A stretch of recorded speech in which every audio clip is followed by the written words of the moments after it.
Lesson 104. Duties of Parents. What duty have parents toward their children? Parents must provide for the spiritual and bodily welfare of their children. The fourth commandment requires parents to love their children and care for them in body and soul. Their duties include provision for their children's religious and moral training, bodily needs, education, discipline, manners, etc. Parents must provide a minor with food and clothing, guard him from sickness and accidents, and give him suitable play and exercise. It is the duty of parents to exercise personal supervision and not leave everything to household help. God gave children to parents, not to nursemaids. Likewise, those institutions, called nurseries, where even babies may be left all day, however good they may be, and even if they are under the supervision of sisters, should be resorted to only for grave reasons. It is the duty of Catholic parents to send their child to a Catholic school. Secular or non-Catholic schools where the Catholic religion is not taught may be tolerated only when the diocesan bishop gives permission on account of prevailing circumstances.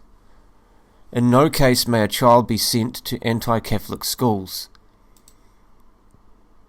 At home, the parents should supervise the child's studies. They should support the authority of the teacher in order to teach the child proper respect for authority. It is not edifying for parents to criticize or ridicule the teacher in the child's presence. Parents must provide for a child's future by giving him an education that will develop his mind and character. They should also enable him to acquire some training, trade, or profession by which he may later become self-supporting. Parents who give a child all the food, candy, toys, and clothing he asks for only indulge him and show false love. Girls should be made to dress with modesty. Parents have no obligation to support their grown-up children. It is a bad practice to continue supporting older children. How should parents provide moral and religious training? Parents should begin early to give their child religious training. As soon as the child can speak, he should be taught the ordinary prayers and told of God and holy things. It is a very praiseworthy custom to have family prayers, in which all of the family participate. A child should be made to say his morning and night prayers regularly. He should be taught his catechism and prepared for confession and First Holy Communion. He should be made to attend Mass and perform all his religious duties faithfully. Parents must exercise continual vigilance to guard the child from moral evil. As the child grows older, he should not be allowed excessive liberty, especially with regard to the company he keeps and to staying out at night. Parents should always know where the child is, who his companions are, what he reads, what shows he sees. Parents must correct the child's faults, taking care not to be either harsh or over-indulgent. They must act with justice as well as mercy. They must treat all their children equally and show no favoritism. Parents who fly into a rage about a fault one day and laugh at the same fault another day can hardly expect their child to respect them. Parents who are too good to correct, chide, or punish a child who has committed grave faults are either stupid or lazy. They are bad parents, failing in their duties to God. Parents must give good example to the child. Deeds are more powerful than words. If the parents neglect the sacraments, Mass on Sundays and holydays and other religious duties, they cannot well expect their child to be faithful. Some parents think that just because they send their child to a good Catholic school, they have no further responsibility over his training. However good a school, God did not give a child into its independent care but into that of parents. Parents must train their children not only by precept, but chiefly by example. By the fruit the tree is known. What should be the attitude of parents when their child is grown up?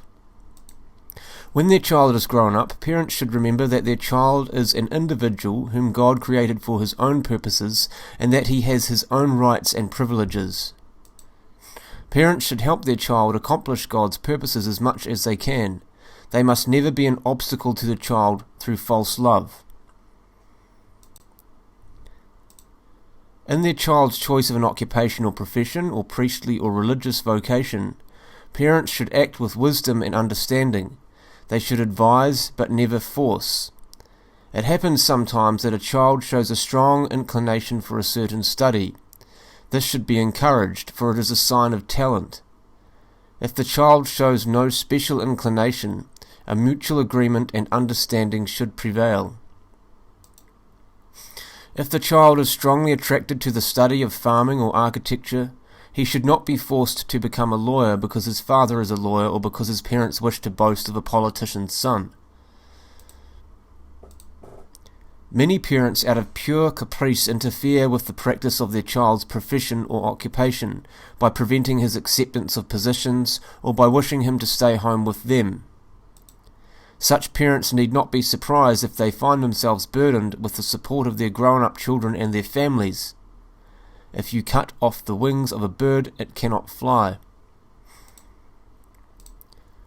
In the choice of a state of life which may make or mar the life of their child, parents should advise but not interfere. If he wishes to marry and they have any objection to the partner he has chosen, they may state their objections. If the objection is very serious, they may try to prevent the marriage, but never otherwise. Parents should not be selfish. Many are so selfish that wishing to keep their child to themselves, they can find no one in the whole world satisfactory as a partner for him. Parents should remember that the child is entitled to his own life. When they die, he should be able to exist without them. Parents sin when they force their child to marry someone he does not care for. Parents must not meddle in the affairs of their married children. This interference is a frequent source of disagreement between couples. Parents must be very careful of their attitude if their child chooses a religious vocation.